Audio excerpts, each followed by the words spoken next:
Je reviens dans cette nouvelle vidéo pour vous faire un update lecture. Alors, j'ai quelques petites choses à vous dire avant. Déjà, je suis vraiment désolée parce que j'ai pris énormément de retard dans mes vidéos du mois de janvier. C'était la catastrophe. Je crois que c'était... Voilà, j'ai vraiment très mal commencé l'année. Vous pouvez pas savoir à quel point. Donc je vous expliquerai ça juste après. Donc c'est vrai que j'ai vraiment pris du retard. Et en fait, ce mois-ci, j'ai énormément fait d'achats. Je crois que j'ai acheté au moins 30 livres en tout. Donc non, il y a... Donc je vous ai posté un book haul. Ensuite il y avait l'unboxing. J'ai une autre update lecture à vous poster. Donc je vais essayer de faire le montage ce soir. J'ai cette update lecture là et un autre book haul que j'ai effacé parce que j'aurais jamais le temps de le poster. Ce mois de janvier ça a été la course. C'était horrible. Entre les devoirs, j'ai eu énormément de devoirs. J'ai eu beaucoup de mal à lire ce mois-ci. Vous allez voir que mes lectures sont très pauvres. Et j'ai même arrêté un livre, enfin, c'était vraiment pas bien. Je pense que aussi le temps a beaucoup joué. C'est-à-dire qu'il fait très froid, qu'il fait pas beau, que voilà, je me suis tapé un rhume, que j'étais vraiment pas bien. Le moral allait pas bien non plus parce que, je sais pas, j'étais un petit peu en dépression. J'ai pas lu beaucoup de livres, mais j'ai eu beaucoup de coups de cœur. Mais en même temps, il y a un livre que j'ai arrêté et ça m'arrive jamais. Mais là, franchement, je pense que... Enfin, vous verrez bien. Bah, de toute façon, là, j'ai à vous montrer que 3 lectures, donc c'est pas beaucoup, je suis désolée. En fait, donc au début du mois, j'ai commencé Une braise sous la cendre de Sabaa Tahir. Donc c'est un livre, une dystopie croisée avec de la fantasy. Donc je vais avoir un petit peu du mal à vous résumer. Donc en gros c'est un autre monde il me semble, où vous avez d'un côté les érudits et d'un côté l'armée, donc qui sont appelés les masques en fait. Et donc les masques ils dirigent le pays, mais en gros ils réduisent les érudits en esclavage. Enfin je veux dire il n'y a plus le droit de lire, il y a du trafic de livres et tout ça parce que c'est illégal, la culture a disparu. Et donc on va suivre Laïa, il me semble, voilà, Laïa. Un jour, il va y avoir un raid dans sa famille, c'est-à-dire enfin, dans sa maison. Et en fait ils vont tuer ses 2 grands-parents, ils vont tuer son frère. Non, ils vont tuer ses 2 grands-parents et ils vont arrêter son frère. Et son frère c'était un peu toute sa vie et tout ça, c'était vraiment, voilà. Et on va suivre, alors attendez, je sais même plus comment il s'appelle. Elias, donc lui c'est un soldat d'élite et en fait... Voilà, je vais pas trop vous en dire sur lui parce qu'il y a pas mal de choses à découvrir et je voudrais pas trop vous spoiler. Mais voilà, lui il est très bien, mais on va vite savoir on va vite comprendre qu'il est pas trop d'accord avec ce qui se passe. Et en gros voilà, ces personnages vont se rencontrer. Suite à l'enlèvement de son frère, Laïa va tout faire pour le retrouver et elle va se tourner vers la résistance. Elle va essayer de chercher n'importe quel moyen pour retrouver son frère. C'est la lecture que j'ai arrêtée, donc je me suis arrêtée au milieu. Honnêtement c'est pas un livre mauvais, pas du tout. Il y a vraiment des points forts, mais je pense... En fait j'avais lu Prodigy avant, donc le 2e tome de Legend qui m'avait bouleversée. J'avoue que j'ai fait une mini panne de lecture. Voilà, j'en ai fait une petite. C'est-à-dire que j'arrivais plus à lire, je lisais 20 pages, même pas par jour. Ça me saoulait, c'était vraiment un gros pavé. Moi ce que je n'ai pas aimé dans ce livre-là... Voilà, c'est pas un livre mauvais, je pense que ça plaira à beaucoup de personnes, mais moi c'était vraiment pas la période pour le lire. Voilà, j'aurais jamais dû. Je le savais, hein, j'avais un petit pressentiment que j'aurais pas dû le lire, mais ça l'a pas fait en fait. Donc oui, c'est le fait qu'il y a eu quelques petites longueurs. J'ai pas accroché au personnage d'Elias, j'ai pas accroché. Encore Laïa, ça va, parce qu'elle a des faiblesses, elle a peur de tout, et moi je suis un petit peu comme ça. À moitié du bouquin, les personnages ils se rendent compte à peine. Et en fait le truc qui m'a freiné, mais freiné, c'est que j'ai entendu dire qu'il y avait un triangle amoureux dans ce livre là. Et quand j'ai lu le livre, en fait moi je savais pas qu'il y en avait un. Et quand j'ai lu le livre et que voilà je lisais et je me suis dit oh non pitié, que je savais un peu les personnages qui allaient être en triangle amoureux. Et je me suis dit oh non, Ah non, non, non, non, j'ai pas du tout envie de le voir et tout. Et là, quand on m'a dit vraiment qu'il y avait un triangle amoureux, et je me suis dit, oh non, pas ça. Franchement, ça m'a découragée. Et je pense que j'avais vraiment besoin de quelque chose de plus fluide. Pour moi, en ce moment, vu que je sature un petit peu de... Voilà. J'avais besoin d'une romance.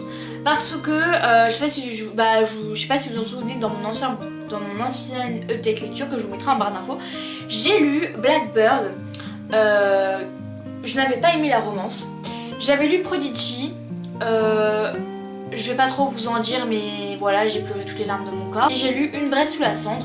Et bah j'étais déçue des couples, etc. Enfin, ça m'a saoulée, donc voilà, ça m'a vite saoulée. Du coup, je me suis dit, il faut que je lise une histoire où je suis sûre qu'il y aura un couple. J'ai choisi Hush Hush de Becca Fitzpatrick, donc aux éditions, Pocket Jeunesse, voilà, petit format. Donc là j'étais sûre qu'il y allait avoir une romance, donc c'est pour ça que je l'ai choisi. Et ça n'a pas loupé. Honnêtement, ça m'a fait énormément de bien. Je l'ai lu en 3 jours. Voilà, je l'ai lu en 3 jours, je l'ai adoré. Ça m'a sauvé la vie. Je pense que s'il n'y aurait pas d'autres livres qui m'auraient fait le personnage principal, l'héroïne, ça s'est bien passé. Ça va, c'était pas un coup de cœur, mais ça va. Mais j'ai adoré son amie qui s'appelle Vi. Elle me faisait tort de rire, j'étais morte de rire, j'en pouvais plus. Elle est tellement drôle, ce personnage, et en plus elle me ressemble un peu, donc voilà, j'adore. Et Patch, oh là là. Franchement, il a pas encore détrôné Bishop, mais il est pas loin. Quand même, il est beau, il est parfait. Donc j'adore. Les points positifs, lecture fluide, pas de problème. Il y a une bonne mythologie, je trouve. Enfin, oui, les histoires, etc. Il n'y a pas de triangle amoureux, les gars. Donc au début, j'ai cru qu'il y allait en avoir un, mais pour moi, c'est pas un triangle amoureux. Je tenais à vous dire quelque chose. Ce livre, il est très complet. Parce que, donc il y a une romance, je sais pas si c'est de la beat-lit, je pense pas. Je trouve qu'il y a une petite allure de thriller, parce qu'elle va se sentir traquée. Enfin traquée, oui, elle va se sentir elle va se faire poursuivre par quelqu'un et va s'en suivre une traque assez stressante. Je peux vous dire que j'étais comme ça, donc j'étais stressée et tout, j'en pouvais plus. C'est très stressant, beaucoup de suspense, ça c'était vraiment bien, je m'attendais pas du tout. Je m'attendais à un truc un peu cool, plan et tout, mais non, pas du tout, ça m'a fait vraiment battre mon petit cœur. Je me suis fait laisser prendre au jeu, j'ai fait des super découvertes, j'étais grave choquée de la fin. Donc voilà, gros coup de cœur pour ce livre, je vous conseille vraiment de le lire si vous aimez un petit peu ce genre de lecture. En plus voilà, il est sorti assez longtemps, donc je pense que vous pouvez le trouver en occasion. Ensuite, prochaine lecture et pas des moindres. Donc je vous avouerai qu'après Hush Hush, j'ai voulu passer à un autre truc, un autre genre et tout. Je me suis dit ouais, faut que je fasse plus du contemporain et tout. Mais là, quand j'ai vu ce livre qui m'attendait dans ma palle, j'étais comme ça, je peux pas résister.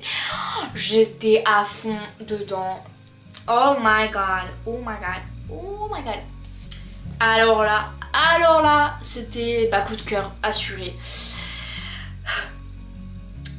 Voilà, je vais pas trop vous en dire. Donc il s'agit de The Revolution of Ivy, donc le 2e tome.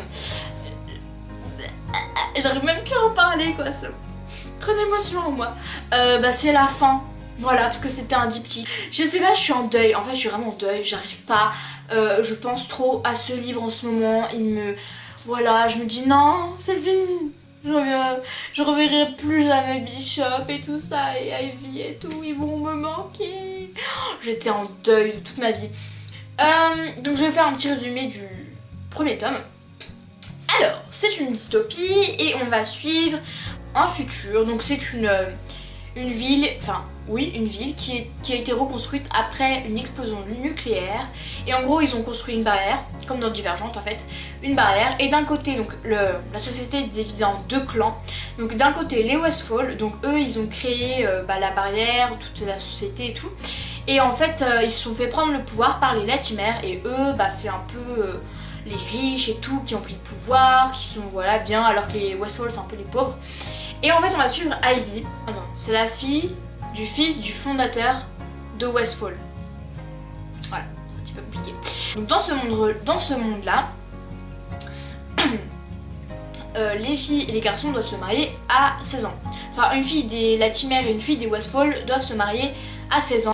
Et en fait, elle va devoir se marier avec Bishop Latimer, donc c'est le fils du président du côté des Latimer. C'est un petit peu compliqué, mais voilà. Enfin, du président de la ville. Voilà.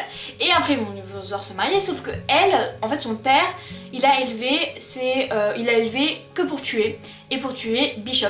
Voilà, parce qu'elle était promise depuis longtemps à lui. Et voilà, elle est née pour le tuer. Sauf qu'évidemment, elle va vivre avec lui, etc. Et elle va se rendre compte que Bishop, il est pas du tout comme son père le décrivait. C'est pas du tout un méchant. C'est pas du tout, il est pas du tout comme son père. Déjà, j'avais adoré le premier tome, je l'avais dévoré. Le deuxième tome, alors je savais qu'au début, j'ai un petit peu galéré à lire. On va suivre Ivy. Et au début, il n'y a pas trop de dialogue. C'est-à-dire qu'on est beaucoup dans sa tête. Et moi, je pense que vous savez que j'ai vraiment du mal avec les descriptions, avec quand il n'y a pas beaucoup de dialogue. Et du coup, j'ai un petit peu eu du mal à me mettre dedans. Mais une fois que c'était parti, j'ai adoré. Non, j'ai pas eu du tout de mal à reconnaître les personnages du premier tome. Et aussi, ouais, voilà, la fin m'a juste bouleversée. Ce qui se passe, le mot final de l'histoire. L'auteur ne pouvait pas faire quelque chose de mieux que ça. Pour moi, c'est la fin que j'attendais. C'est le genre de fin que j'attendais. Enfin, je l'attendais, mais bon. Enfin, c'est le genre de choses que j'aime. C'était génial, ça s'est lu hyper vite. C'était vraiment court, ça faisait à peine 300 pages. Et voilà, j'ai adoré. Les personnages, les deux personnages qu'on rencontre dans ce tome sont aussi géniaux. Je me suis vraiment habituée. Je me suis vraiment attachée à eux. Mais foncez si vous n'avez pas encore lu cette duologie, lisez-la, elle est géniale. Et c'était un gros coup de cœur, donc voilà, rien à dire, c'était un super livre. Et voilà, je suis vraiment dégoûtée de l'avoir fini. Je suis au bout de ma vie, vous pouvez pas savoir à quel point. J'espère que la vidéo vous aura plu. Et puis bah moi je vous dis à la prochaine vidéo. Bisous.